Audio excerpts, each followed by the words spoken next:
내가 나를 믿어야 돼요. 내가 나를 믿는 방법 하나가 자기 체면 속에 들어가는 것입니다.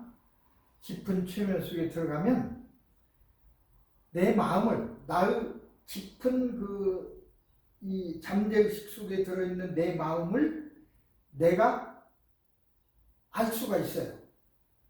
사실 보통 사람은 나니까 왜 내가 내 마음이야 그러지만 내 마음 나도 모릅니다. 여러분 아주 예를 들어서 투표장에 간다고 칩시다. 곧 우리 캘리포니아도 투표한다고 통지가 왔더라고요. 그런데 투표장에 다 간다 할 적에 가족끼리 좀 얘기도 하죠.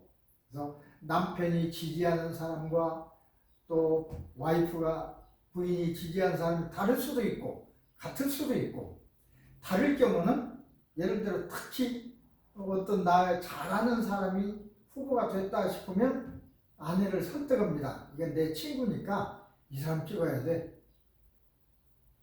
자기 와이프니까 내가 얘기하면 찍을 것 같죠? 그리고 실제로 그렇게 이야기하면 그래야지, 친구를 찍어야지. 말은 그래 놓고 실제로 가서 찍는 순간은 달라질 수 있습니다. 찍는 순간은 아무리 이 잠재의식에서 아무리 그렇다 하더라도 이건 아니다. 실력 있는 사람을 찍어야 한다. 우리 사회를 위해서, 나라를 위해서 이럴 사람을 찍어야 한다. 라고 하는 판단이 있으면 그쪽에 찍는 것입니다. 내 맘도 그래요. 나도 이 친구 찍어야지. 그래놓고 실제로 투표장에 들어가서 투표용지를 딱 들고 나서는 그때는 이제 잠재의식으로 진심이 나와요. 아무리 이 사람이 내 친구나 친하다고 하지만 나라를 위해서는, 또 이 사회를 위해서는 저 사람이 나서 내 친구 이 사람보다, 그럼 그 사람을 찍습니다. 보통 때는 내가 내 마음을 알고 있다고 할 것 같지만, 하는 것 같지만 실제로 들어가면 그렇지 않습니다. 잠재의식이 나의 참 마음입니다.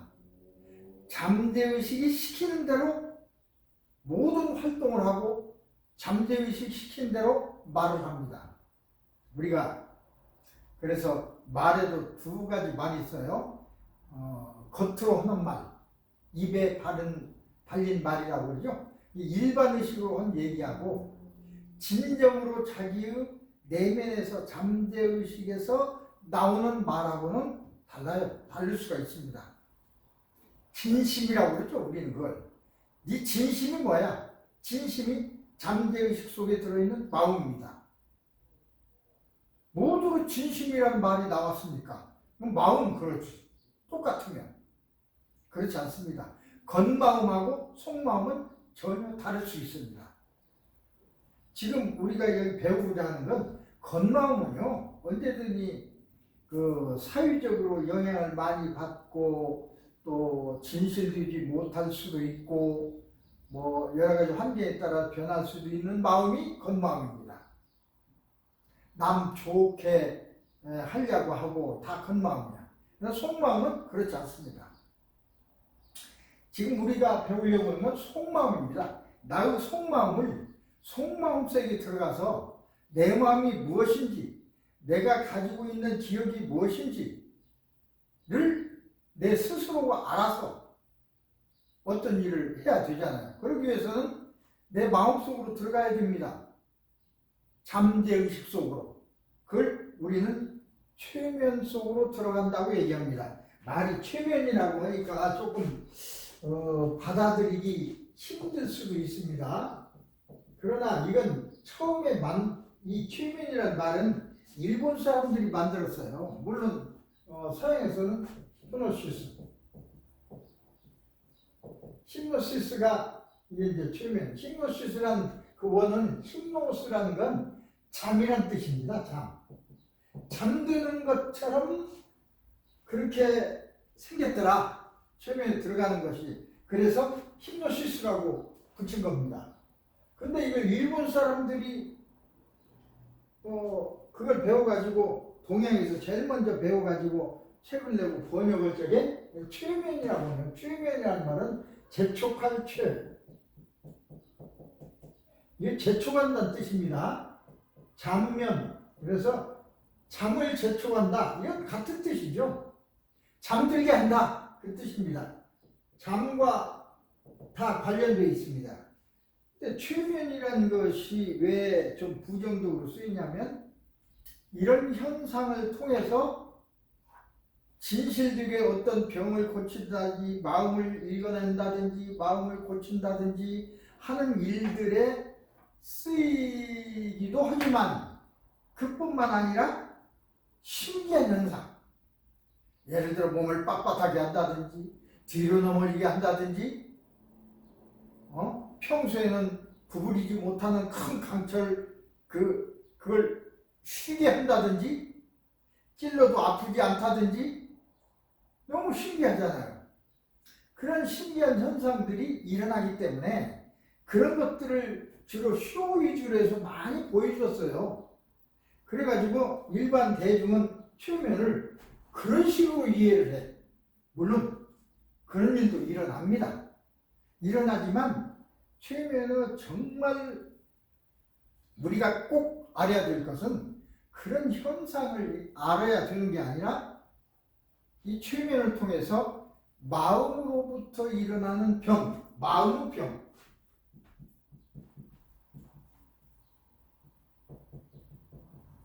마음의 병을 치료할 수 있다는 것입니다. 우리는 병이라는 소리를 마음의 병 그런데 병이라는 소리를 않고 증상이라고 합니다. 증상. 그래 이건 병이 아닙니다. 증상이지. 그래서 우리는 어떤 증상 이런 소리를 쓰지 병이라는 소리를 잘 안 쓰는데 어쨌든 마음의 병, 증상 이걸 고치는데 이 기술을 사용합니다. 제가 먼저 번에 전체 병 중에 20% 정도만 이 몸에서 일어난 겁니다. 몸에서 일어나고 80%는 마음에서 일어납니다. 마음. 이게 몸이 아픈 거예요. 마음도 아프고. 왜? 몸 아프면 20%밖에 안 돼요. 예를 들어 병균 때문에 병이 들었다. 병균 때문에 병이 들었다. 다쳤다. 이런 거. 암으로 수술한다. 이 등등. 이렇게 몸을 다스리는 거죠. 몸. 이걸 이해하려면 조금 더 깊이 들어가야 합니다. 먼저 시간에 말씀드렸듯이 이게 내가 아니라고 그랬습니다. 나는 비물질입니다. 나라는 것을 분명히 잘 아셔야 돼요. 자기가 누군지 내가 누군지도 모르고 일평생 살다가 죽는 사람이 태반입니다. 나가 누구냐? 나는 누구인가? 나는 비물질인 5차원 비물질입니다. 물질이 아니야 나는. 이걸 갖다가 우리는 영이라고도 하고 영혼이라고도 하고 종교에 따라서 어떤 신이라고도 하고 우리 심리학 우리 최면학에서는 이걸 잠재의식. 잠재의식이란 말은 이 종교적으로 사용하는 영혼, 신, 주신 이런 거나 같은 뜻입니다. 말만 다르지 똑같은 거야. 나의 영이, 나의 잠재의식이 나야. 근데 5차원이가 눈에 보이지 않죠? 3차원 세계에서는 그걸 볼 수가 없습니다. 그러나 존재합니다. 보이지 않는다고 존재하지 않는 게 아닙니다. 그런데 그 5차원의 비물질 인간이라고 할까요? 이 존재가 지구에 와서 살라고 보니까 그냥 그걸 살 수가 없어. 지구에는 물질이 있고 그래서 물질이라는 것을 통해서 살아야 되기 때문에 어머니 아버지로부터 만들어진 물질을 물질 몸 속에 들어가. 그래서 내가 되는 겁니다. 언제 들어가냐? 어머니와 아버지가 사랑을 하면서 수정되는 순간 기다렸다가 들어갑니다. 그럼 수정된 물체는 점점 커져서 몸이 되고, 그래서 두 가지로 어머니 아버지가 나의 마음, 나를 만들어주는 분이 아닙니다. 나는 우주에서 우주 존재입니다.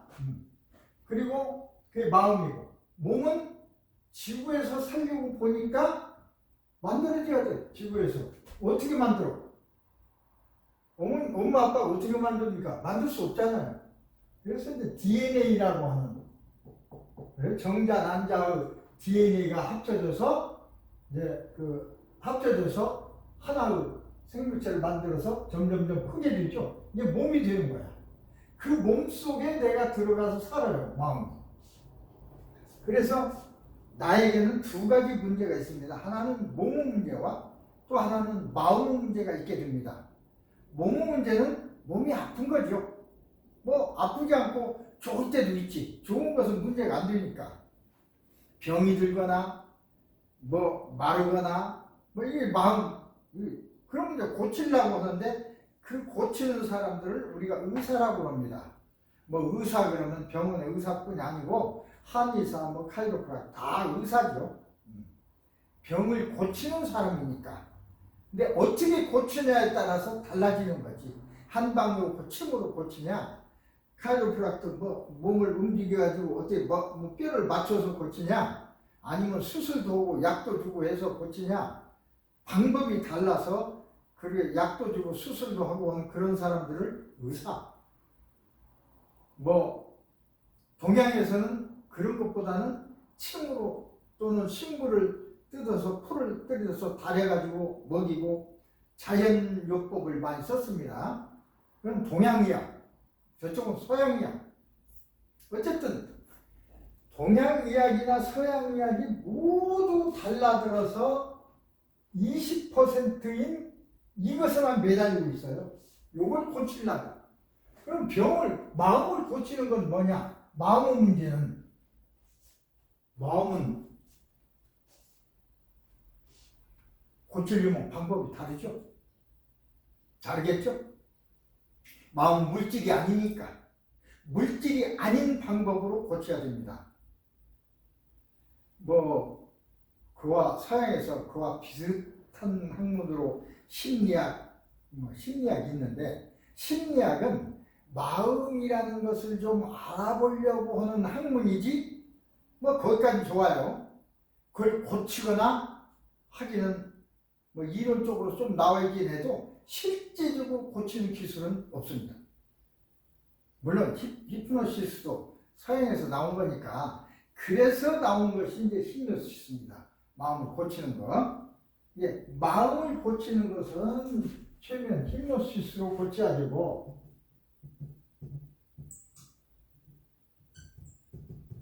이것은 여러 가지 이제 병은 의사들이 고쳐야 되고, 그렇죠?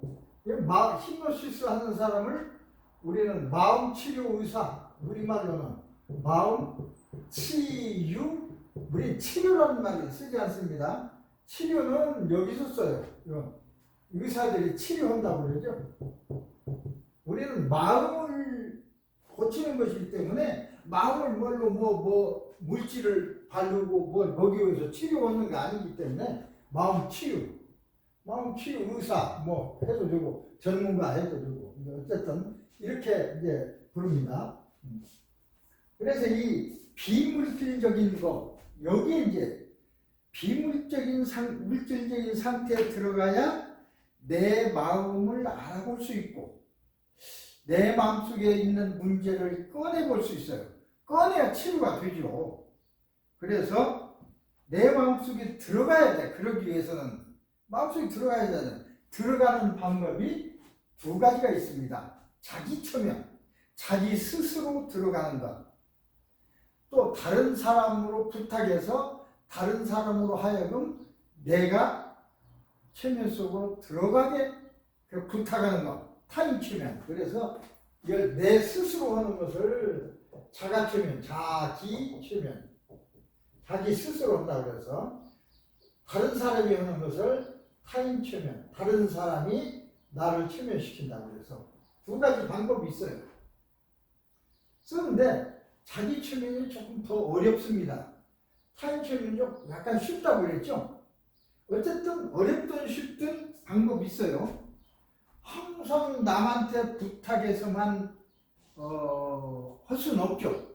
물론 남에게 부탁하면 내가 좀 편키도 하고 뭐 어떤 좋은 점도 있으니까 모르는 사람을 또 치료하려면 전문가가 해야 되니까 타인 치료는 하는 거고. 근데 자기가 내 마음을 내가 알려면 자기 치면 내 마음을 내가 알기도 하고 내 마음을 내가 조정해서 내 마음을 내가 편안하게 하고 즐겁게 하고 여러 가지 증상을 바꾸고 심지어는 심장 박동수도 빠른 걸 느리게 할 수 있고 호흡수도 빠른 걸 느리게 할 수 있고 바꿀 수가 있어요. 평소에 잠재의식이 하는 일은 다 조정할 수가 있습니다. 자, 여러분 조금 이따 소리 나옵니다만 우리가 숨 쉬고 움직이는데 내 마음대로 하는 것 같죠? 물론 내 마음대로 쉴 수 있어요. 이건 내 마음대로 쉬는 거예요. 근데 나 쉬려고 생각지도 않는데 쉬고 있잖아요. 숨을 자동으로. 또 걸음 걷는 것도 그래요. 내 걷는다. 자, 이쪽 발을 떼서 놔야지. 오른발 뛰고 왼발 뛰고 그래서 걷을 수도 있지만 걸을 때 그렇게 얘기합니까? 그냥 걷지. 그냥 자동으로. 요새 조금 앞으로 나간 소리입니다. AI 시대라고 그러죠. AI, Artificial Intelligence, 인공지능 시대. 이게 Artificial은 인공이고 인공적인 인텔리전스, 지능이니까 인공지능 시대다. 그런데 우리가 보통 우리는 내가 가지고 있는 지능으로 생활이 되죠. 그러니까 지능이라는 소리는 내 머릿속에 들어있는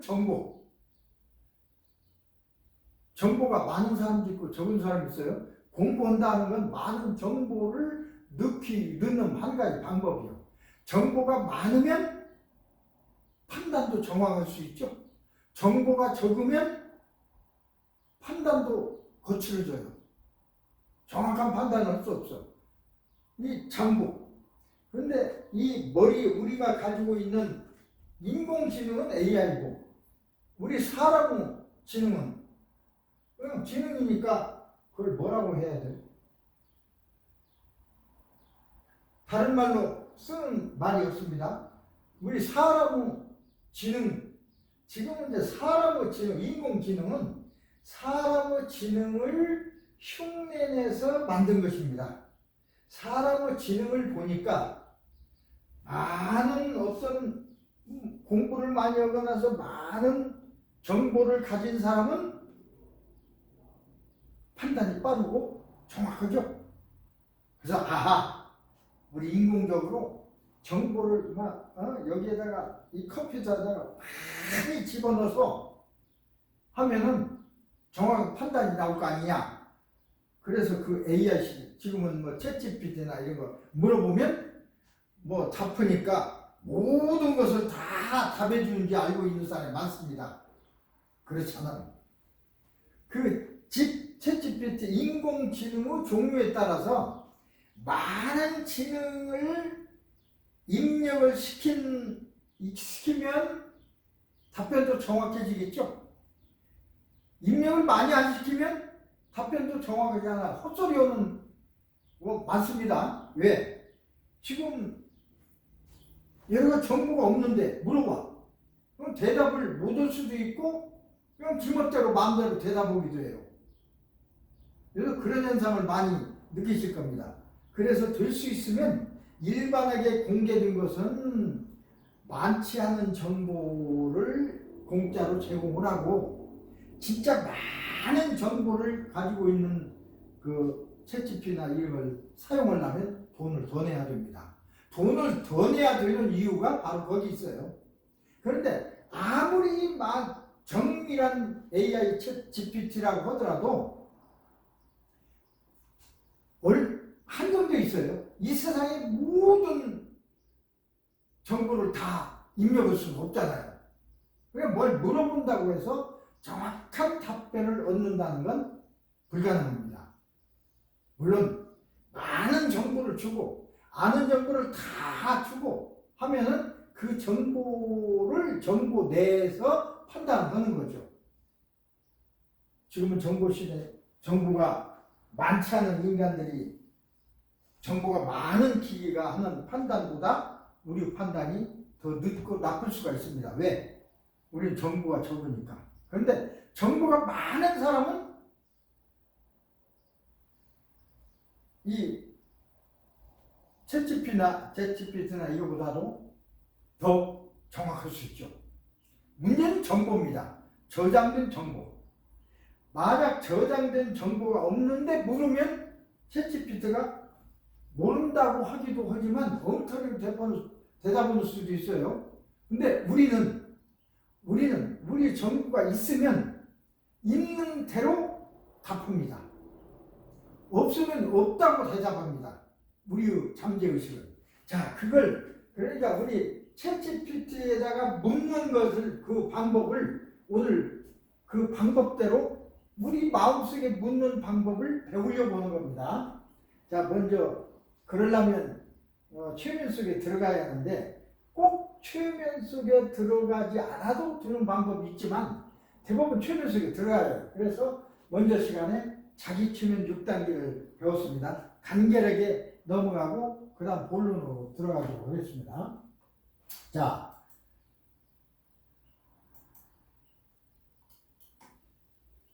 (6단계로서) 아까 최면되면 잠을 제초한다 그랬으니까 잠드는 것과 같은 상태를 만들면 최면에 들어가는 거 아니냐. 그래서 이제 그런 상태를 만드는 겁니다. 눈꺼풀이 필요한 단계. 우리가 왜 필요하면 잠들려고 그러죠? 잠드는 사람에게 뭐 물어보면 헛소리 한다고 그러지만 진실을 얘기하는 겁니다. 어쨌든 잠드는 상태로 유지하려면 멀쩡한 사람을 어떻게 해야 되냐. 우리 몸 중에서 우리는 피곤하면 졸음이 오죠. 피곤하면 와. 근데 피곤은 한 것이 여러 가지요. 시각이 필요하냐, 청각이 필요하냐, 5가지 감각. 그 중에서 가장 빨리 필요한 것이 시각입니다. 시각. 눈. 어떤 것을 아주 빛나는 거나 어떤 걸 좀 이렇게 바라보고 있으면 눈이 피곤해요. 눈이 감깁니다. 저절로. 피곤하면 눈이 감겨요. 그럼 몸도 잠들어. 그래서 그걸 이용해서 눈을 피곤하게 해야 되겠다. 처음에 눈이 필요한 단계. 자, 눈이 이제 불빛을 비춰주고 눈이 필요합니다. 눈이 필요하면 눈이 감깁니다. 눈꺼풀이 천근만근 무겁습니다. 눈이 감깁니다. 라는 암시를 이제 한다고 그랬죠? 그래서 눈이 감겨요. 실제로 눈이 딱 감깁니다. 한 1분 내서 3분 사이에 눈이 저주 감겨요. 아무리 펄펄 뛰던 사람도 눈이 감겨.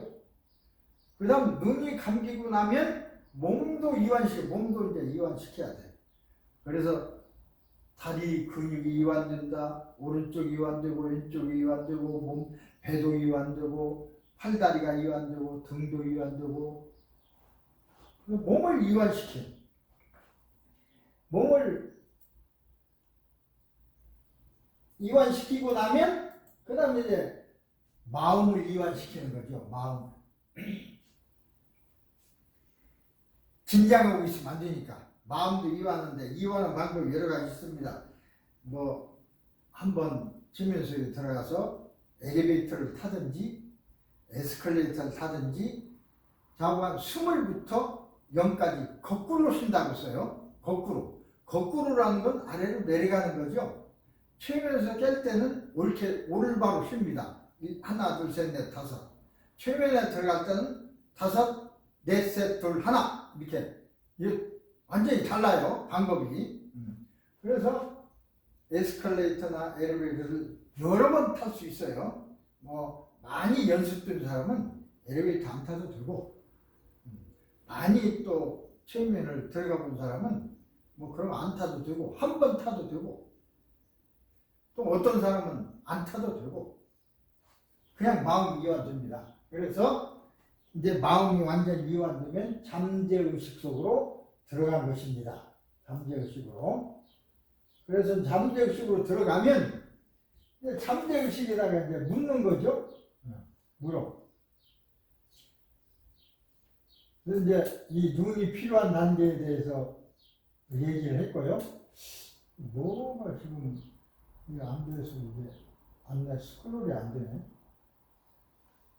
저 어쨌든 여기다 눈꺼풀이 옷을 편하게 입고 전화 같은 것도 끄고 그런 얘기 했죠. 그리고 20도 상방을 쳐다보면서 이렇게 생각을 하고 그랬습니다. 촛불을 보면 나의 눈꺼풀은 무거워진다. 아주 무거워진다. 너무너무 무거워진다. 촛불을 응시할수록 나의 눈꺼풀이 너무나 무거워지기 때문에 눈꺼풀이 아래로 내려가서 눈이 감긴다. 눈꺼풀이 무거워져서 눈이 감긴다. 이것은 지금 이걸 외워야 됩니다. 이대로 안 해도 돼요. 눈을 감고 내 스스로 오기 때문에 안 읽어도 되고 생각으로만 하면 되는데 이걸 요령을 알아야 되니까 그래서 한번 읽어보는 겁니다. 딱 이대로 하지 않아도 됩니다. 이거 비슷하게 해도 눈이 감긴다. 이제 눈을 뜰 수가 없다. 내 생각으로. 소리 내서 해도 좋지만 생각으로. 깊은 잠재의 세계로 들어간다. 깊은 잠재의 세계로. 저는 이렇게 표현했지만 깊은 최면 속으로 들어간다. 깊은 최면 속으로 들어간다. 그래도 좋습니다. 그래서 이렇게 1단계를 이렇게 일단 눈이 감아졌어. 그렇죠? 그 유도는 노련해질수록 반복 횟수는 줄어든다고 그랬죠? 한 번만 해도 돼. 나는 눈 딱 감고 그냥 눈꺼풀 무겁다. 눈이 감긴다. 눈이 필요하다. 이렇게만 생각해도 이제 돼요. 연습이 많이 될수록 노력하는 게 아니고 연습하라고 그랬죠? 연습을 하면 누구나 됩니다. 1분, 2분이면 충분합니다. 누구나. 물론 처음에는 3, 4분 걸릴 수도 있어요. 그 다음에 그렇게 눈이 꼭 감겼을 때 relax now 또는 즉시 깊은 최면 속으로 지금 깊은 최면 속으로 지금 즉시 이 말을 꼭 하라고 그랬죠. 즉시 최면에 들어갑니다. 이렇게. 그래 즉시 들어가.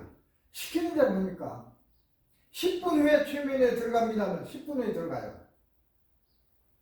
즉시이란 말을 안 하면 여기에서 지금 들어가야 되냐 1시간 후에 들어가는 자는 명령 안 했으니까 헷갈려. 명령을 분명하게 해줘야 돼. 즉시 relax now 지금 최면 속으로 즉시 최면 속으로 이렇게 명령을 잘해야 됩니다. 명령을 잘못하면 최면에 잘 안 들어가고 안 들. 여기서 이제 배운 학생들이 나중에 실제로 최면 치료 할 적에 선생님 잘한대요 해도 그런 경우가 있어요. 명령어가 잘못되거나 명령문이 잘못되면 그렇게 됩니다. 분명히 잘 배워서 알아야 돼요. 그래서 여기서 파란 글씨로 되어 있는 것은 주의 깊게 해서 일단 외워야 돼요. 글자 하나까지 다 외우란 소리 아닙니다. 내용 전체를. 아까 눈이 감긴다, 눈꺼풀이 무겁다 그렇게 하라고 했죠. 그래서 자 일단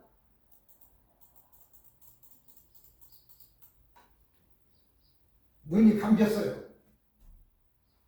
그럼 몸을 이완시켜야 한다고 그랬죠. 몸이 경직돼 있어가지고 안 되니까 몸이 이완돼야 마음도 이완돼. 그러니까 눈이 감긴다, 졸음이 온다고 하는 것은 몸을 이완시키기 위해서 하는 거고, 몸을 이완시켜야 마음이 이완되니까 몸을 이완시켜야 되고, 마음이 이완돼야 깊은 최면 속 잠재의식이 연결돼서 잠재의식하고 대화를 할 수 있는 것입니다. 몸을 이완 단계는 먼저부터 발끝부터 올라옵니다. 발끝부터 허벅지, 그러니까 오른쪽 다리, 왼쪽 다리 올라오죠? 올라와서 배, 가슴, 등, 그 다음에 팔, 순서로 다리로 붙여서 팔까지, 가까운 먼 곳부터 시작해서 이렇게 해서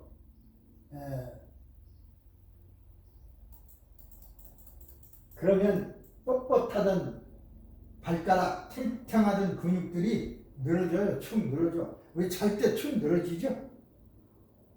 딱 하고 자는 사람 있습니까? 축 늘어지지.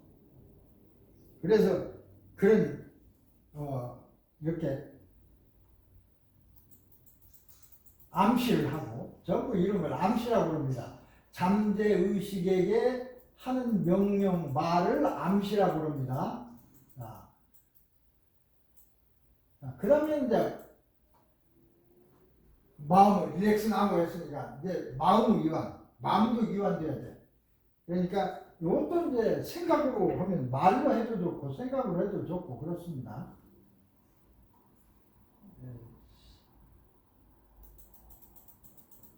자, 나는 지금 더욱더 깊은 최면 속으로 들어간다. 더 깊이.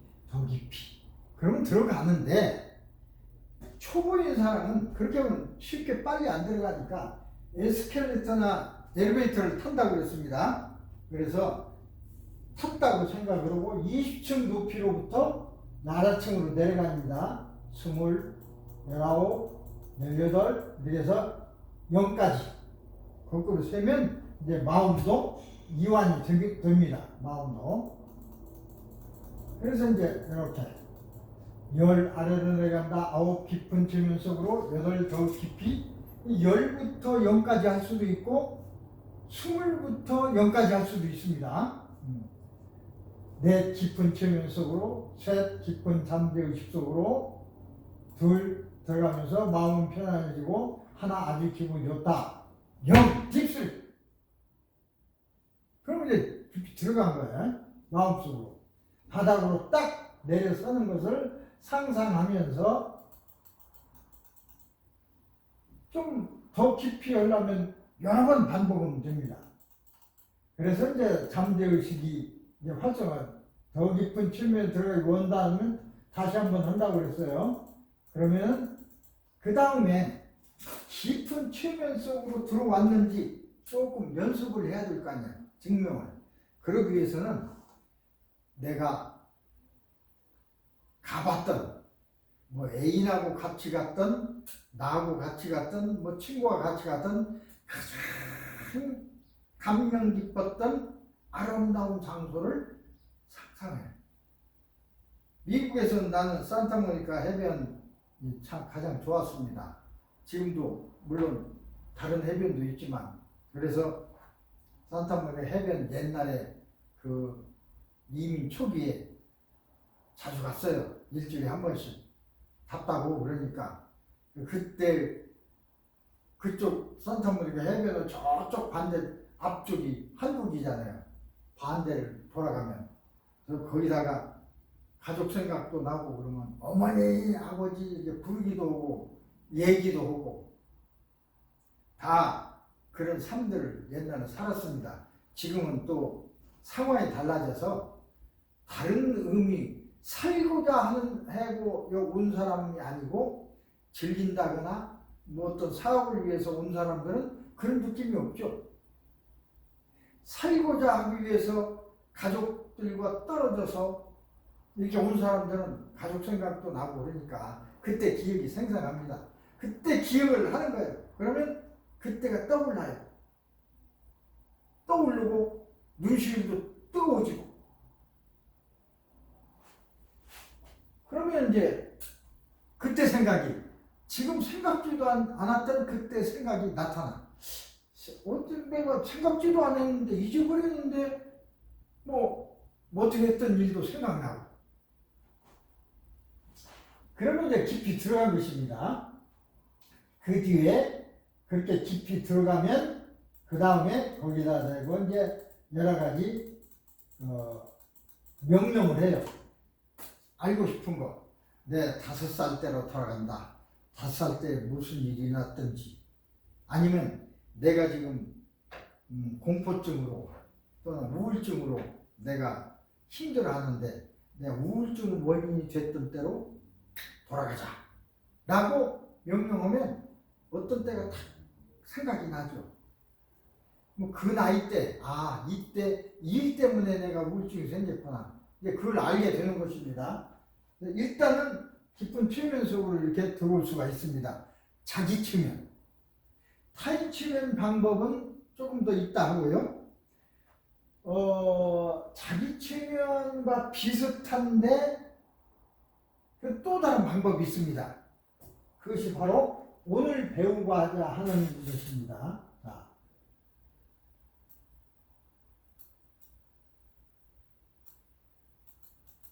오늘 배우고자 하는 관념운동에 의한 잠재의식과의 교전 기술. 최면에 잘 안 들어갔다 하더라도 할 수 있는 게 또 이겁니다. 최면 속에 들어가도 되고 안 들어가도 되고 방법이 있어요. 꼭 자기 최면만 해야 되냐? 안 그렇습니다. 오늘 이걸 배우려고 합니다. 자, 이 내용을 간결한 설명을 먼저 드리겠습니다. 여러분 적어보죠. 마인드 컨트롤 기법을 사용해서 간단하게 잠재의식에 영향을 줄 수가 있습니다. 꼭 자기 최면 그렇게 않더라도 잠재의식을 개발할 수 있는 것은 물론 잠재의 표면으로 떠오르지 않던 것을 잠재의식에는 분명히 있는, 그러나 생각나지 않는 이런 것을 알 수가 있습니다. 최면에 유도되어 깊은 잠재의식 속으로 들었을 때 가능한데, 깊은 잠재의식에 들었을 때나 그렇지 않을 때나도 할 수 있는 방법이 있습니다. 꼭 잠재의식의 최면 속에만 들어가 주느냐? 그건 아니다, 그 소리입니다. 그것이 바로 관념운동 응답법입니다. 관념운동. 관념은 생각이죠.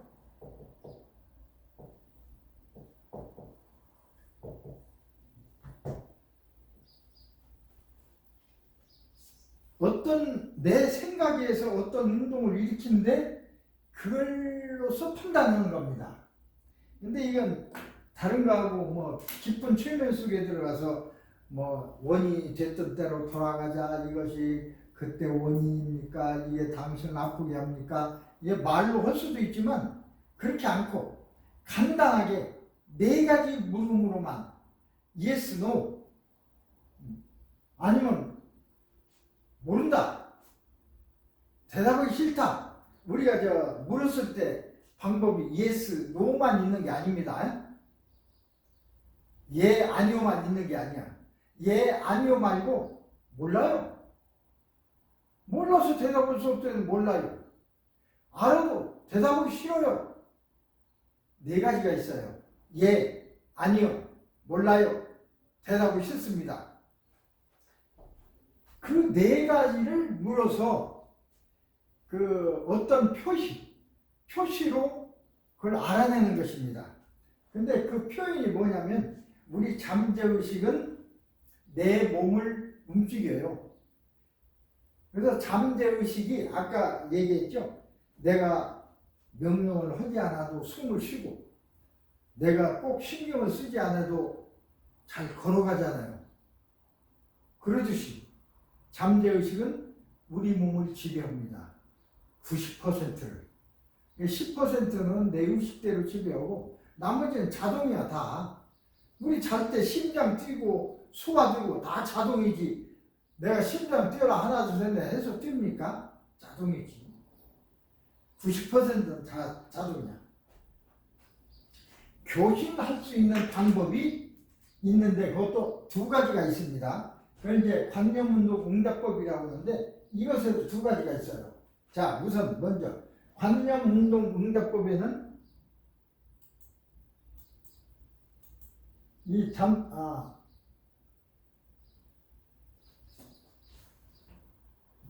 넘어가 버렸네. 자, 잠재의식이 지배된 근육운동에 의한 동작이 일어나 그걸로 동작을 보는 것입니다. 하나는 진자응답법. 진자라는 건 왜 이게 흔들이죠, 흔들이. 제가 요건 가져왔는데 가는 시를 해야 되는데 가는 시를 깜빡이 못 가져왔습니다. 그래서 이끈도 뭐 좋습니다. 없으면은 굵기는 하지만 굵으면은 아주 예리한 것을 못 느껴요. 어쨌든 길게 하면 이렇게 하면 가만히 내가 움직이려고 요걸 안고 가만히 움직이려고 하지도 않는데 저절로 움직일 수가 있습니다. 움직이는 것입니다. 자, 진자, 이게 진자로 하는 것도 있고 아니면 이거 없으면 그냥 손가락으로. 저는 왼손잡이니까 왼손잡이는 왼손으로, 오른손잡이는 오른손으로 이렇게 하면 됩니다.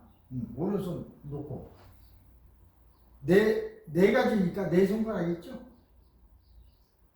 예, 아니요, 모릅니다, 대답이 싫습니다.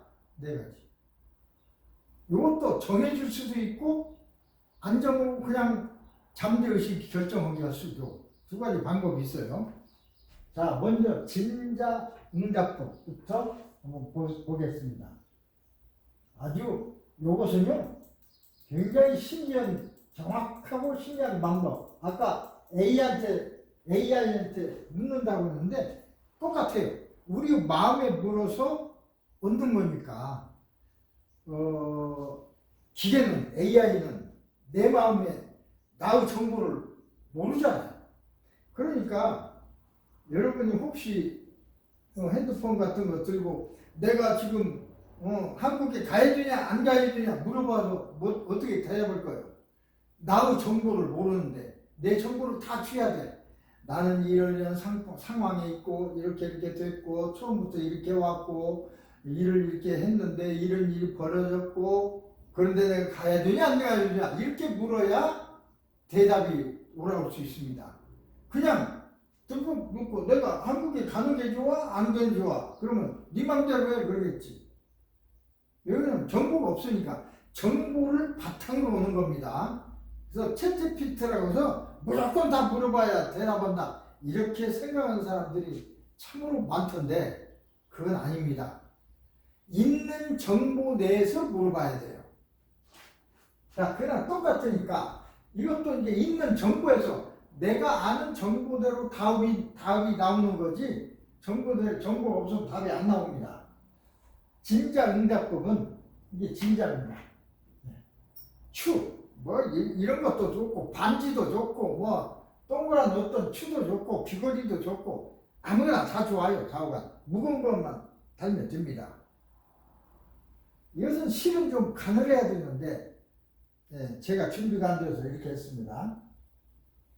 8에서 10인치 가량 그러니까 한 10인치면 1인치면 10인치면 한 30cm 이렇게 되죠. 이렇게 너무 짧아도 이게 이제 잘 안 되니까 좀 길어야 약간 이게 이제 진자입니다. 예, 진자가 만들어졌습니다. 예, 진자죠. 그래서 이걸 이렇게 있으면 그냥 서 있으면 이게 몸이 흔들릴 수 있으니까 여기는 이런데 딱 고정돼야 돼. 그러려면 이걸 좀 고정하려면 요거보다 짧아야 되겠죠? 이렇게 되겠죠? 이렇게 이런 식으로 이렇게 딱 잡는 겁니다. 팔은 의자의 팔걸이나 식탁 위 또는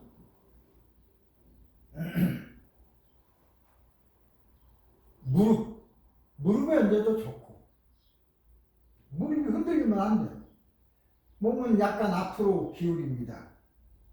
왜 그러냐면 다른 움직임이 나에게 영향을 안 주도록 하기 위해서 그렇습니다.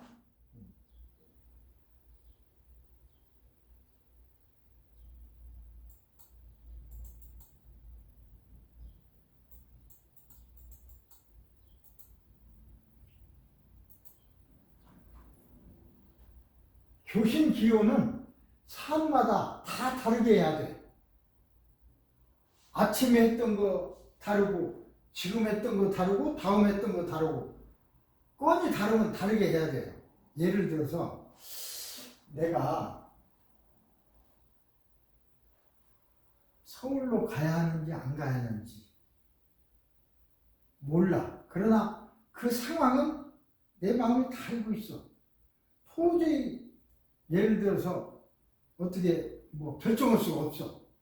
그럴 때는 딱 놓고 지금부터 서울로 가야 되는지 안 가야 되는지에 대해서 물을 거다 라고 생각을 먼저 해야 돼요. 그 사안을 분명하게 아무 관계없이 그냥 먼저 하면 안 돼요. 딱 목적을 딱 마음속에 넣고서 그 다음 그렇게 하고 예, 아니요 이걸 결정해야 됩니다.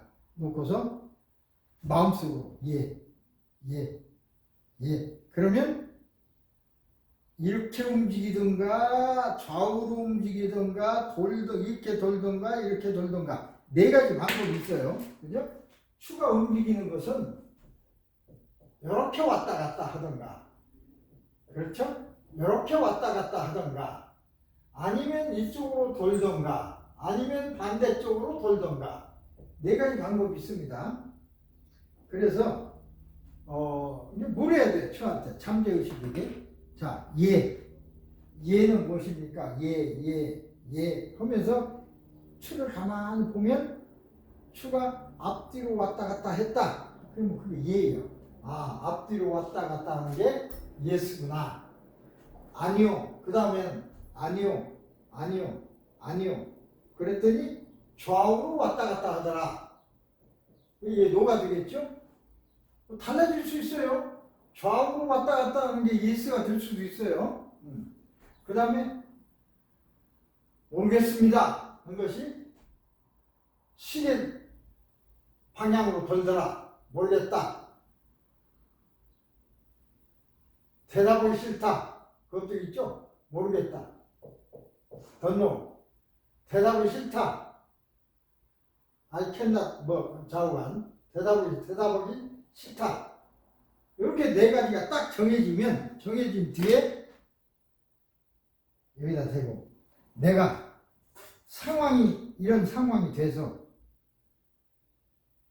서울을 가야 할까 말까 그러는데, 예를 들어서 서울을 가야 되냐 말아야 되냐, 그리고 가만히 있어요. 움직이려고 하면 안 돼요. 팔을 가만히 있으면 이렇게 추가 저절로 움직이죠. 이게 이제 나의 마음이 이 근육을 움직이는 겁니다. 나는 움직이려고 하지 말아야 돼. 그래서 이게 노가 이렇게 되면 노가 되고, 이렇게 되면 예스, 가라는 뜻이고, 가지 말라는 것이고, 모르겠다는 뜻이고, 대답하기 싫다는 뜻이고. 근데 노 예스 있지만 대답하기 싫다도 나와요. 대답하기 싫다는 뭔가 좌우간 마음속에 뭔가 이유가 있으니까 대답을 하기 싫다고 나오는 겁니다. 그 이유를 또 물어봐야 돼요. 어쨌든 그런 방법으로 하는 것입니다. 다시 자, 잘 보세요. 예부터 결정해야 되겠죠? 마음으로 나처럼 말로 해도 되지만 속으로, 마음속으로. 그러고는 가만히 쳐다보면 움직이는 방향이 나와요. 어느 한 방향으로 움직이는데 그 방향이 예입니다. 아, 이게 예로구나. 그 다음에 아니요, 아니요, 아니요 하고 이제 봐요. 그러면 다른 방향이 나와. 아, 이게 아니오구나. 이게 잠재의식은 말로 대답을 못 하니까 이걸로 대답해달라 그 소리입니다. 그 다음에 모르겠다. 모르는 건 어떻게 대답할 수 있겠어요? 모르면 모르죠. 모르겠다. 맞으면 정보가 없어. 모르겠다. 방향이 되고. 그 다음에 대답하기 싫다도 있어요. 대답을 싫을 수도 있죠. 이렇게 이제 돌게 되겠습니다. 시계 방향으로 도냐, 반대 방향으로 도냐, 모르겠어. 좌우간 진장자법은 잠재의식 속에 들지 않는 상태에서도, 그러니까 최면 속에 들어가지 않은 상태에서도 가능하고, 진자 움직임이 아주 미미하더라도 움직임 방향은 정확합니다. 꼭 최면 안 해도 된다. 않고도 될 수 있다는 뜻입니다. 그 방법을 모르면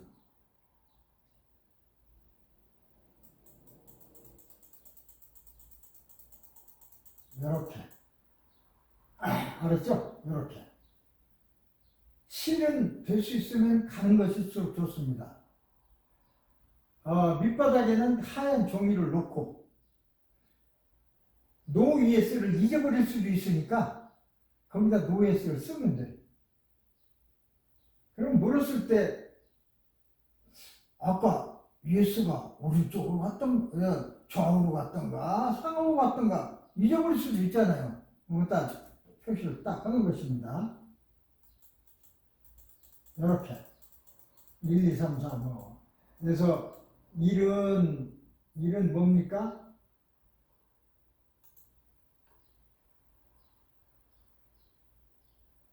이렇게 되냐, 이렇게 시계 방향으로 도느냐, 반대 방향으로 도느냐. 시계 방향이 이제 1, 반대 방향은 2. 좌우는 4, 상하는 3. 다르다는 것이지, 어떤 것이 노고 어떤 것이 예스가 될 줄 몰라요. 그때마다 또 달라집니다, 이게. 그러니까 어떤 사건을 하나의 문제에 대해서 물으려면 그때 노예스를 딱 하고, 자, 이건 그래. 그 다음에 다른 문제, 내가 학교 가야 되냐 안 가야 되냐, 그럼 또 예스를 또 정해서 해야 됩니다. 한 번 예스를 정해가 가지고 다 써먹어서 안 돼요. 그때 그냥 한 사안마다 반복해서 해야 됩니다. 그것이 이제 요건이고 중요합니다. 이제.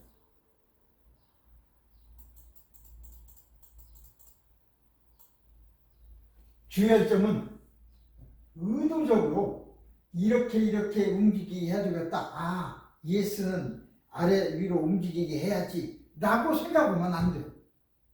그냥 아무 생각도 말해야 돼. 전적으로 잠재의식이 맡겨야 됩니다. 말할 필요도 없고 생각만 해도 돼요.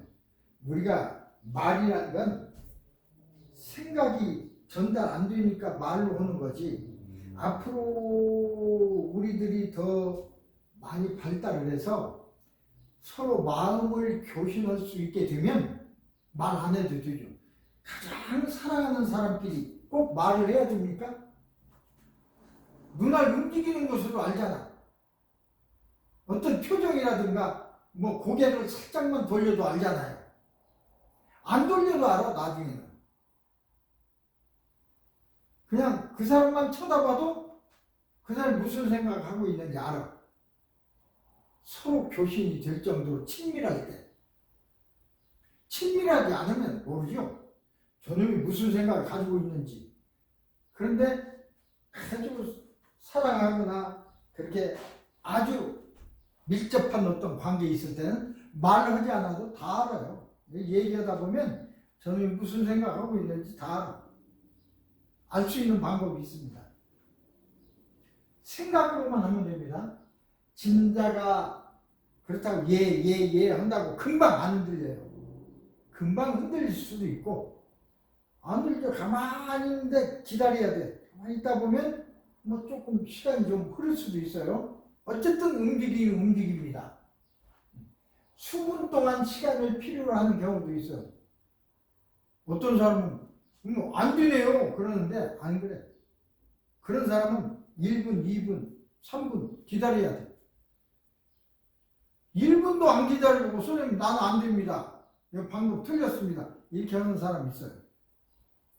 시간이 안 걸리고 바로 되는 사람도 있고 어떤 사람은 2, 3분 걸리는 사람도 있고 연습을 많이 할수록 시간이 짧아지죠.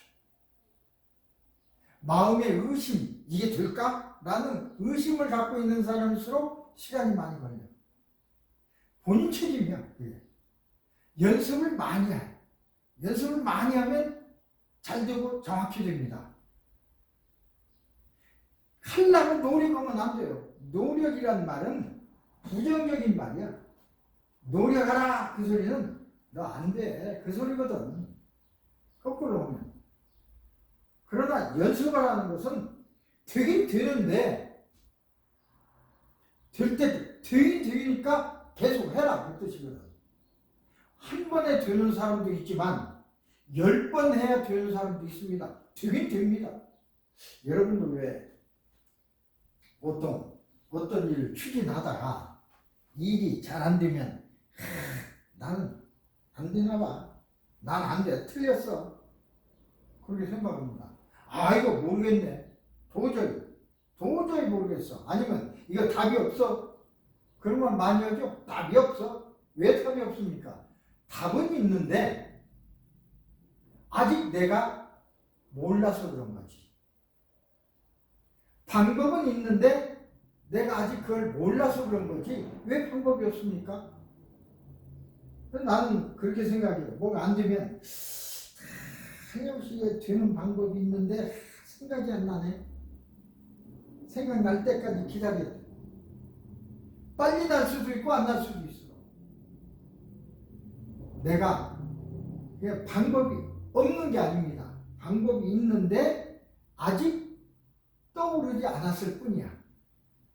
어떤 사람은 빨리 떠오르는 사람이 있고 어떤 사람은 늦게 떠오르는 사람이 있죠. 뭐 연습을 많이 하면 빨리 떠오른다고 그랬습니다. 늦게 떠오르는 사람은 불평하고 나는 안 된다고 그러면 안 돼요. 연습이 적었구나. 연습을 많이 하면 수련을 많이 해야 돼. 많이 하면 빨리 됩니다. 연습을 많이 연습. 수분 동안의 시간을 필요하는 경우도 있지만 대개는 바로 됩니다. 반절 이상 바로 돼요. 근데 안 되는 사람들은 우리가 여기 가르칠 때도 안 되는 사람은 선생님 안 돼요. 그래 늘 얘기를 해도 왜 안 돼요? 사람마다 차이가 있습니다. 어떤 거에는 이 사람이 잘하고 빨리 하고 어떤 건 이 사람이 늦고 빠를 뿐이지 안 되는 게 어디 있습니까? 그럼 늦고 빠르면 어떻게 하냐? 기다려야죠. 아니면 여러 번 연습을 하면 빨리 되죠. 연습을 해야지. 그래서 공부를 하고 연습을 할 필요가 있는 것입니다. 잠재의식은 번민하고 싶지 않은 것, 불유쾌한 것, 유쾌하지 않은 것, 두려운 것은 대답을 안 나오죠. 질문에 솔직하게. 그래서 대답을 싫다고 하고 막 그렇게 대답할 수도 있는 겁니다. 관념운동에 대한 교신 방법, 사용법을 배우면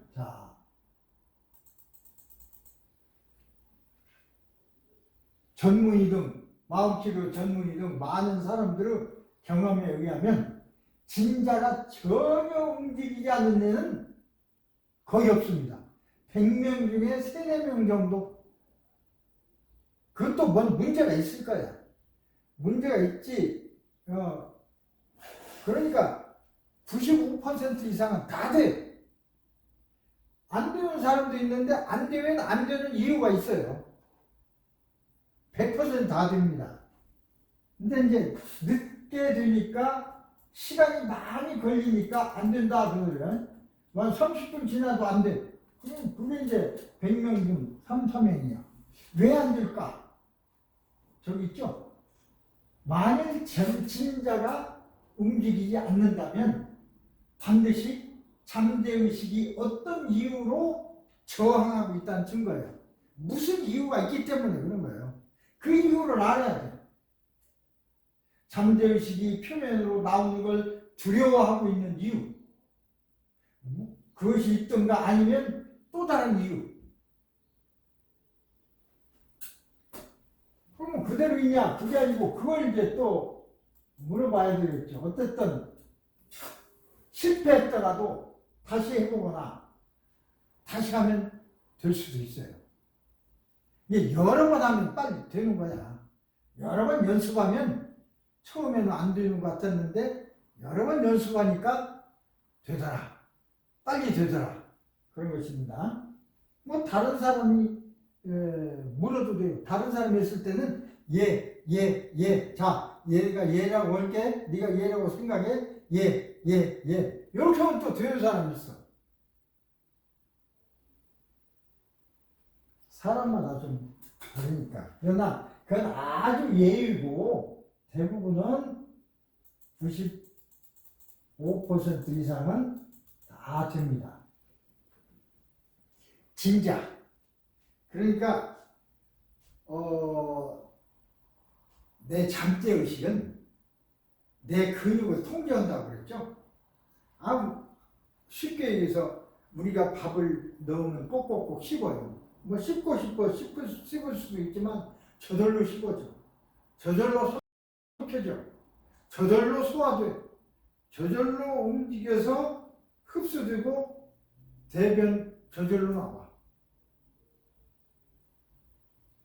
다 그 근육 운동을 잠재의식이 다 명령에 서는 거예요. 내가 명령에 서는 경우도 있는데 내가 명령에 서는 경우는 팔다리 근육 이런 것만 내 마음대로 되지 심장 내 마음대로 됩니까? 안 되죠. 저절로 되죠. 소화. 오늘 밥을 먹는데 고기를 먹는데 빨리 소화시키자. 주물주물 해야지. 아무리 해보세요. 되나? 일반 의식 명령은 안 듣습니다. 잠재의식의 명령대로 움직입니다. 그래서 어떤 물질, 나쁜 물질이 들어가면 움직이다가 스톱해버려요. 너무 움직이면 이게 상하게 생겼어. 그럼 스톱해버려요. 그럼 취했다고 그러죠. 다시 움직이게 하려면 뭐 배를 문질러서 자극을 주거나 어떤 약물을 먹어서 해주거나 그래야 다시 움직이죠. 어쨌든 잠재의식이 움직이니까 이건 또 잠재의식이 이제 움직이지만 또 다른 방법이 이제 손가락 응답법이 있습니다. 손가락 응답법. 이건 이런 것도 없을 때 내가 오늘 뭐 이거 주머니에 있던 거 이제 가져왔지만 설명하기 위해서 가져왔지. 이거 없으면 못 합니까? 있어요. 손이 있는데 손가락도 4개 5개니까 4개 넘죠? yes, no. 대답하기 싫다. 모른다. 내 손가락 있으니까 충분해. 그래서 딱 오른손은 오른잡이는 오른손으로 왼손잡이는 왼손으로. 왜 그러냐면 왼손잡이는 잠재의식이 왼손을 더 잘 움직여. 그러니까 왼손잡이야. 오른손잡이는 오른손을 더 잘 움직여. 그러니까 오른손잡이가 된 것입니다. 그러니까 그대로 자연대로 왼손 오른손 왼손 움직이고 오른손 움직인다고 해서 차이는 없습니다. 우리는 오른손잡이가 많으니까 왼손잡이를 어떤 병치고 그건 아닙니다. 그냥 그럴 뿐이지. 너는 왼손이 더 잘 움직이고 너는 오른손이 잘 움직일 뿐이지 참 차이는 없습니다. 자, 오른손잡이는 오른손을 사용하게 하고 왼손잡이는 왼손을. 자, 오른손잡이는 오른손을 내세요. 왼손잡이는 왼손을 내세요. 스스로도 그렇게 하면 됩니다.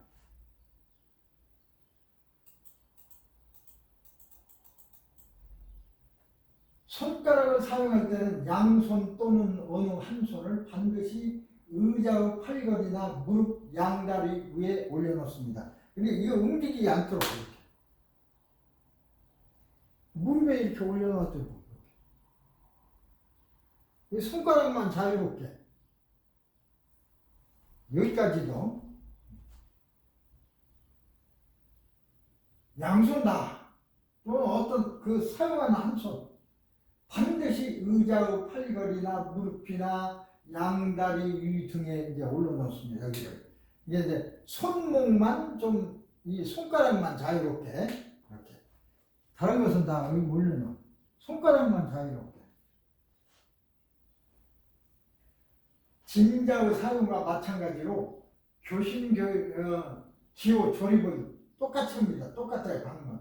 잠재의식과 교신을 시작하기 전에 이거 사안마다 해야 됩니다. 사안마다. 그 건건마다 노이에스를 다 해야 돼요. 교실을 시작하기 전에 10손가락 가운데서 4종류 물음과 응답을 어떻게 해서 받을 것인지 10손가락이지만 한쪽으로 하면 5손가락이죠. 잠재의식이 묻습니다. 어느 쪽이든 한쪽 손으로 4개 손가락을 움직여야 할 편이 보다 쉽습니다. 그래 한쪽은 내려놓고 한쪽만. 그러면 더 쉽죠. 이렇게 양쪽 올려놓고 오면 이제 뭐 더 헷갈리니까. 진작을 이용할 때처럼 4개의 질문을 정하고, 4개 질문이라는 건 아까 얘기했죠. 예, 아니요, 몰라요, 대답하기 싫어요. 4가지죠. 무슨 우리가 누구한테 물을 때도 그렇게 묻잖아요. 예, 알았습니다. 그리고 어떤 사람, 아니요, 나 못해요. 그러기도 하고. 어떤 학생, 그거 나 모르는 일인데요. 그러기도 하고. 어떤 사람은 나 싫어요. 그거. 4가지로 답합니다. 4가지가 노 예스만 있는 게 아닙니다.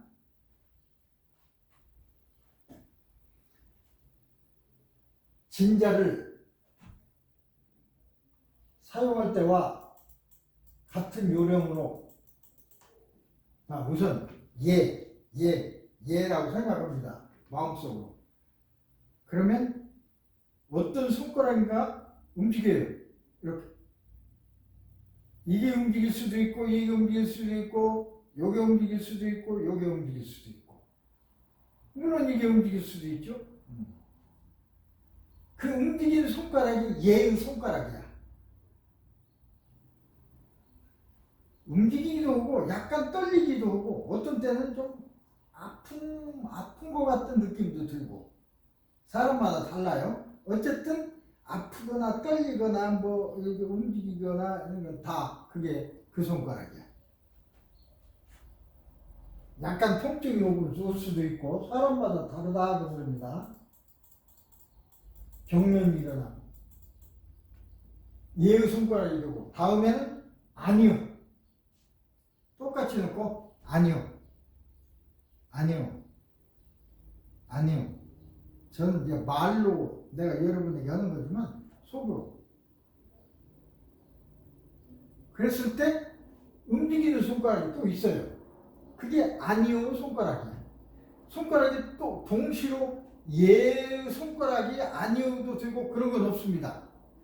반드시 달라요. 왜? 잠재의식이 명령하는 거니까. 다 다르게 돼 있어요. 4가지로.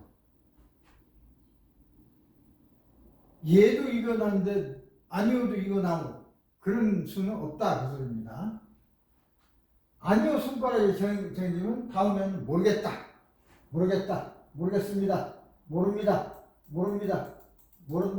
모른다 하면 이제 모르겠다고 손가락이 싫고 대답이 싫다. 나머지가 대답이 싫다고 자동적으로 정해지기도 하지만 또 대답이 싫다 이렇게 해서 움직이는 손가락. 또는 예, 아니오에 대한 반응을 지정해 버릴 수도 있어요. 처음엔 안 되는데 얘를 많이 하면 좀 노련해지면 4가지 다 아니고 노예스만 대답하자. 자, 그렇다면 노예스로 대답해야 될 때도 있어요. 그럴 때는 명령으로, 그러니까 그럴 때는 엄지손가락을 움직이라, 놓을 때는 검지를 움직이라, 이렇게 명령해버릴 수도 있어요. 그러니까 스스로 그냥 할 수도 있고 명령할 수도 있고 지정해주는 방법도 있어요. 손가락을 사용하는 경우에는 손가락이 위로 올라가는 듯이 되는 순간 근육에 약간의 통증 같은 것이 느껴집니다. 처음에는 움직이고자 하는 의지가 있으나 실제로 움직이고 있는 것이 아니기 때문에 손가락이 떨리거나 머뭇머뭇 움직이면서 천천히 그렇게 반응하는 것도 있어요. 반응 때도 위로 올라갑니다. 천천히. 그런데 대답 안 하는 경우도 있어요.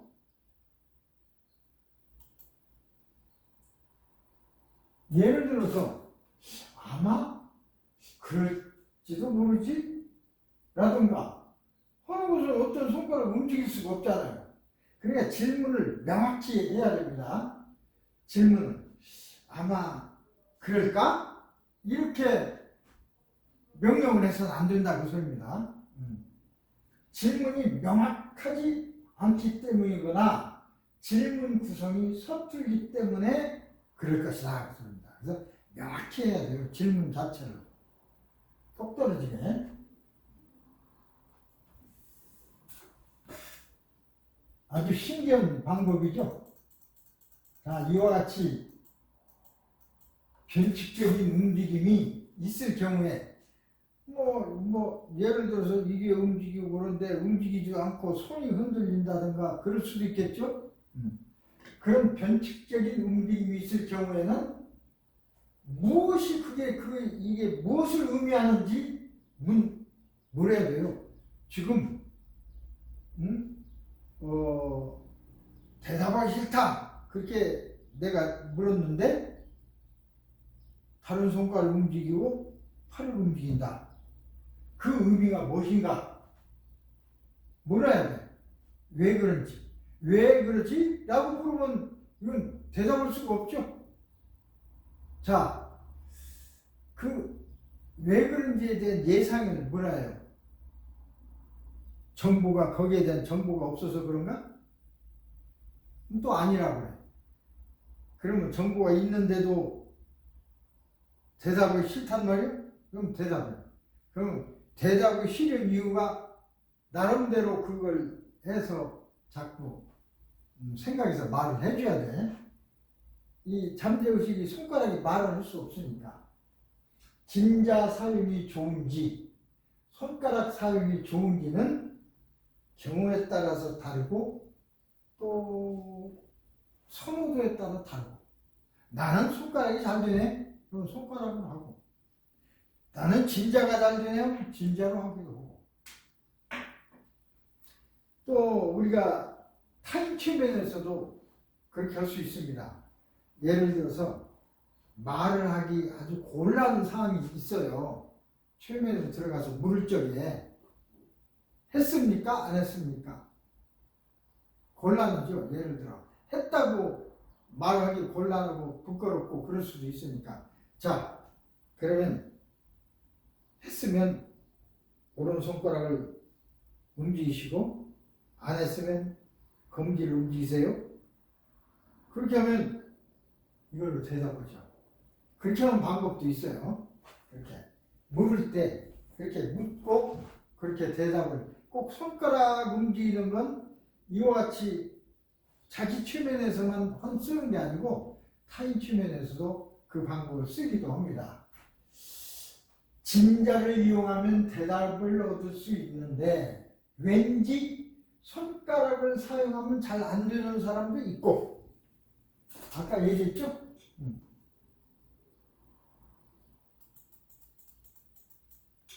또 어떤 사람은 반대로 손가락은 잘 되는데 친절하면 안 돼. 그런 사람은 손가락으로 잘 되는 사람은 손가락으로 하고 진짜로 잘 되는 사람은 진짜로 하면 되죠. 뭐. 대개는 뭐 90%는 어느 방법을 사용해도 다 잘 됩니다. 95%는 뭐 다 잘 된다 그렇게 할 수 없으니까 5%는 무슨 이유로서든지 안 되는 경우가 있지만 95%는 다 잘 돼요. 다 이쪽도 되고 저쪽도 되고 다 돼. 그냥 한쪽만 되는 사람도 있어요.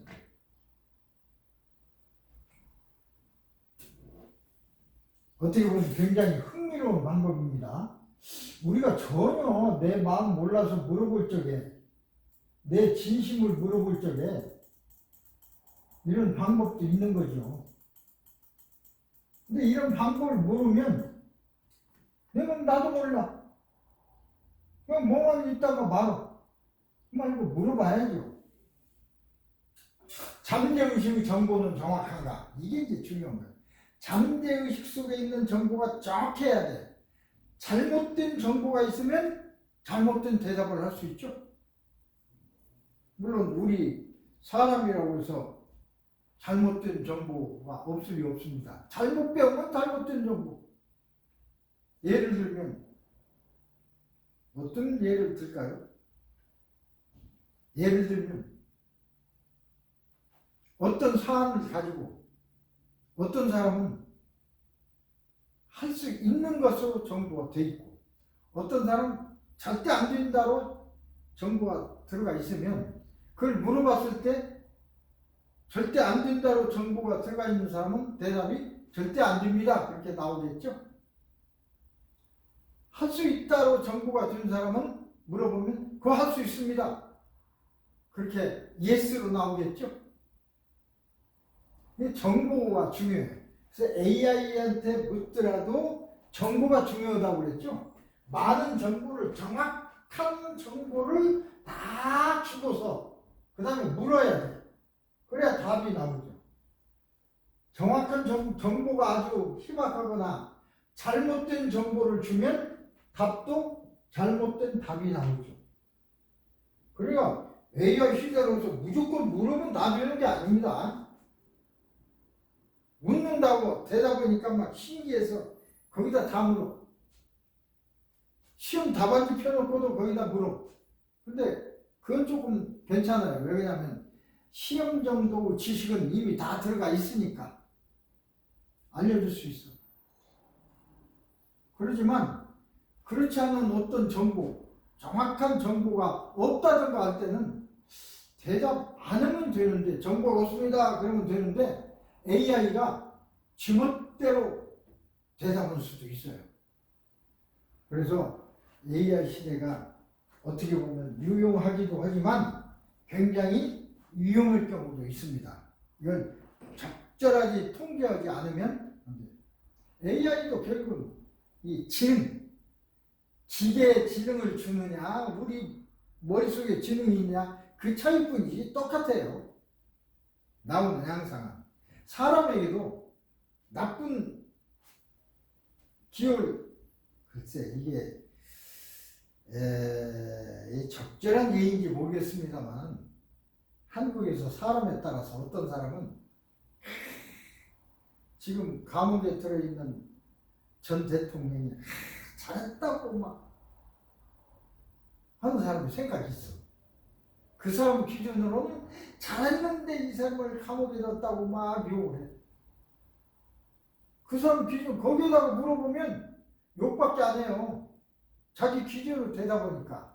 어떤 사람은 이 사람은 사회적으로 막을 했고 경제를 망쳤고 다른 사람을 안 죽이려고 했고 나쁜 사람이 이렇게 생각하는 사람은 그 물어보면 나쁜 사람이라고 그랬죠. 그러니까 딱 갈려 그게. 근데 그렇게 되면 새로운 정보를 자꾸 받아들여야 하는데 이런 경우는 이렇게 되겠구나. 이런 경우를 보니까 이런 건 나빴구나. 이런 건 좋았구나. 이게 넣어야 대답이 올바로 되는데 그 자체 정보를 안 내려고 그래. 자기 가지고 있는 정보대로만 살아. 그걸 젊은 사람들은 진보적이니까 뭐 젊다고 꼴통 없는 거 아닙니다. 꼴통이라고 그러죠. 꼴통이란 생각을 바꾸려고 하는 사람은 꼴통이라고 해요. 새로운 사실이 밝혀지고 새로운 어떤 게 있는데도 받아들이질 않아요. 그래서 요새 한국뿐 아니라 온 세상이 아주 어지럽습니다. 내가 이런 생각을 하면 저 사람은 그런 생각하고 있네? 나하고 좀 다르지만 왜 그런 생각을 하지? 라고 생각을 한번 해줘야죠. 근데 그게 아니고 저 사람은 저런 생각 아주 나쁜 놈이야. 그런 사람이 있어. 자기 기준으로 보면 나쁜 놈이지. 그냥 다른 사람의 기준으로 보면 그렇지 않을 수도 있어요. 왜 자기 기준을 바꿀 생각을 않고 자기 기준을 바꿔야지. 꼭 바꾸지 않더라도 저 사람의 생각을 들어보고 그 사람 생각이 합리적이고 올바르면 내 마음을 고쳐야 할 거 아닙니까? 근데 요새 너무 각박해져서 그런 생각들 안 해. 고치려고도 안 해. 자기 생각만 밀고 나가. 그러니까 전쟁이 나고 싸움이 나고 그런 거죠. 머리띠를 두르고 하는 이유가 바로 그런 거예요.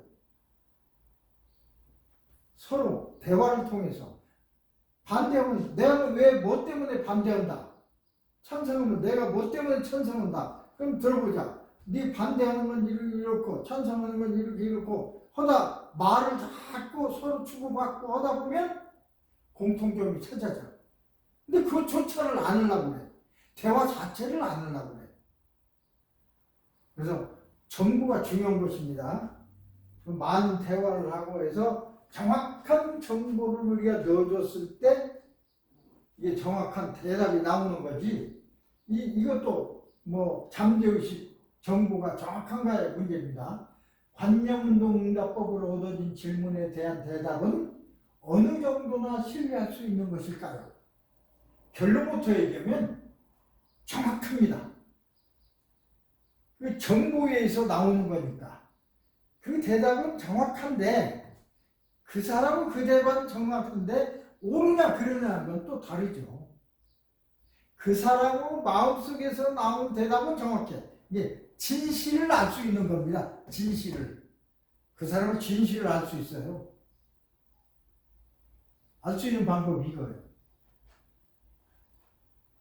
그러나 자신이 반대 응답을 이끌려고 하는 의지가 확고하면 그런 경우는 좀처럼 없겠지만 잠재의식은 정확하지 않은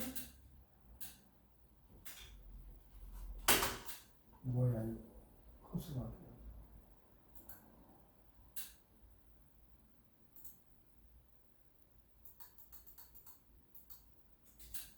답을 주기보다는 질문에 답하고 싶지 않을 것입니다.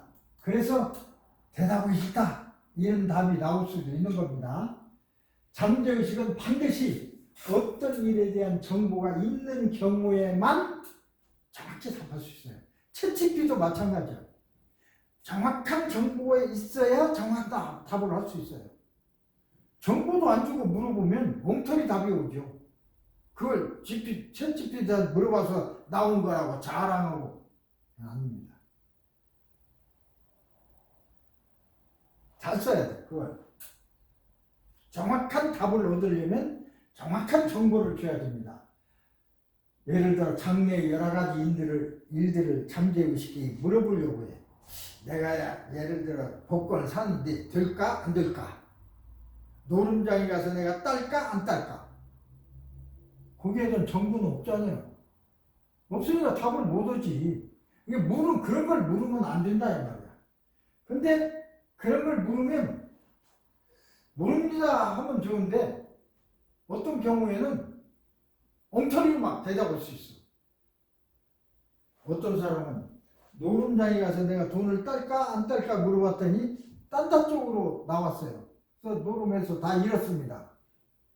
그런 경우도 있고. 그러니까 딸지 안 딸지에 대한 정보는 없다 그 말이야. 그런데 그걸 물어보면 안 되죠. 원래 물으면 모르겠다 하면 대답이 나와야 되는데 엉터리 대답을 할 수도 있고. 여기 그거죠. 잠재의식이 물어 그야말로 천리안 역할을 시키고자 하는 사람도 들어있는데, 한 예로 경마장에서 어느 말이 이길 것인가를 잠재의식에 물어보아서 큰 손해를 본 사람도 있었습니다. 그래, 어떤 경마가 빨리 뛰는지 모르잖아. 그 말에 대한 정보를 다 넣어주고 물으면 몰라도. 초심리학의 경우에, 초심리학이라는 건 미래를 얘기하는 겁니다. 잠재의식이 미래를 대답할 수 있다고 생각하는 사람도 있지만, 미래에 대한 어떤 정보, 물론 현재의 정보를 바탕으로 미래를 얘기할 수는 있겠죠. 근데 미래가 진짜 이루어지냐 안 이루어지냐 모르잖아 우리가. 그래서 미래를 물어본다고 해서 앞으로 우리 인류는 40년에 어떤 세상이 될 것일까? 지금까지의 정보를 기초로 판단하면 이럴 거라는 거지, 진짜 그 미래가 그렇게 되는 건지 그건 모릅니다. 그러나 이에 대해 오늘날까지 아직 과학적으로 확고히 증명된 바는 없습니다. 그렇게 받고 여기다 쓸 수밖에 없죠. 그래서 그런 걸 물으면 안 됩니다.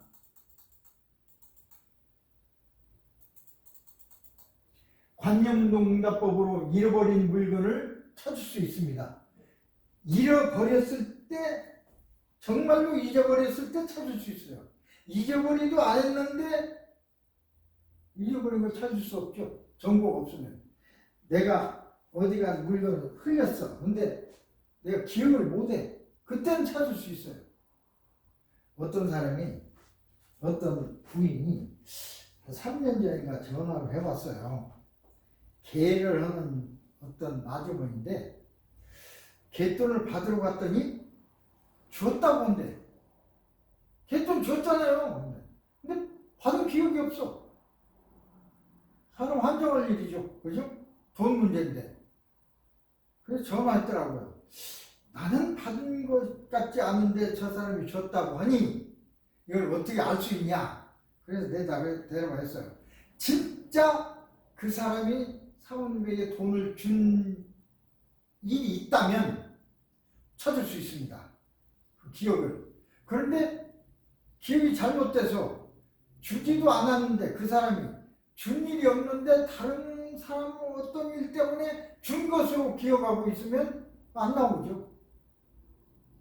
그러니까 정보가 있을 때만 최면으로 하면 답이 나오는 거지, 정보가 없는 것도 답이 나오는 건 아닙니다. 그 잃어버린 물건에 대한 정보나 지식이 있어야 되는 것입니다. 또 어떤 일을 하는데 2개 이상의 선택권이 있어요. 해야 되냐 안 해야 되냐, 할까 말까. 그때도 관념운동응답법 사용한 경우가 있어.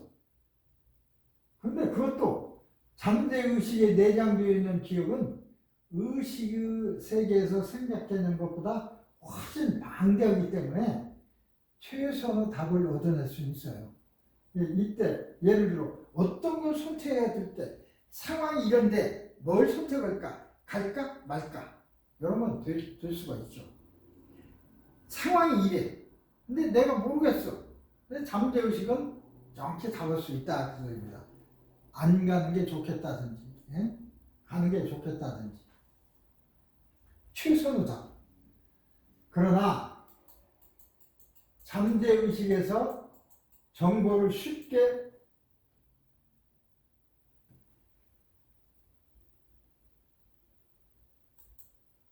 질문했다. 물론 잠재의식은 그런 것을 알고 있을 리도 없고 정보도 없는데 물어봤어. 그런데 그러면 모른다고 대답을 해야 되는데, 그런데 이런 경우도 있어요. 어떤 일인지 그냥 예라고 문 대답이 나왔어. 물론 이건 그럴 때는 이건 잠재의식이 한 게 아니고 예라는 답이 나왔으면 하고 하는 기대감으로 하면 안 된다 그 소리입니다.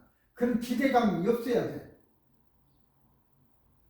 야, 내가 진지하려 하는데 예스가 나와야지, 예스가 나와야 될 텐데, 그러고 하면 예스가 나오는 거예요. 그건 정확한 답이 아닙니다. 그래서 생각을 비워야 돼, 비워야 돼. 예라는 대답이 나왔다. 이 답은 잠재의식이 한 것이 아니라 남편이 의도를 하고 있다고 확신하는 그녀의 마음. 그러니까 어떤 여자가 와서 우리 남편이 의도하고 있죠? 있는지 없는지 좀 알아봐 주세요. 나한테 해봐 주세요. 그리고 했더니 의도하고 있다고 나왔다 그 말이야. 근데 실제로 남편은 전혀 그런 일이 없어. 근데 왜 그런 답이 나왔을까? 그 여자가 남편 살시 의도했을 거야 라고 굳게 믿고 물어보니까 그 답이 나올 수밖에. 그래서 마음을 비워야 됩니다. 비우고 해야지 한 방에 예일 거야 아닐 거야 라고 확고히 이렇게 하고 있으면서 물으면 정확한 답이 안 나오는 겁니다.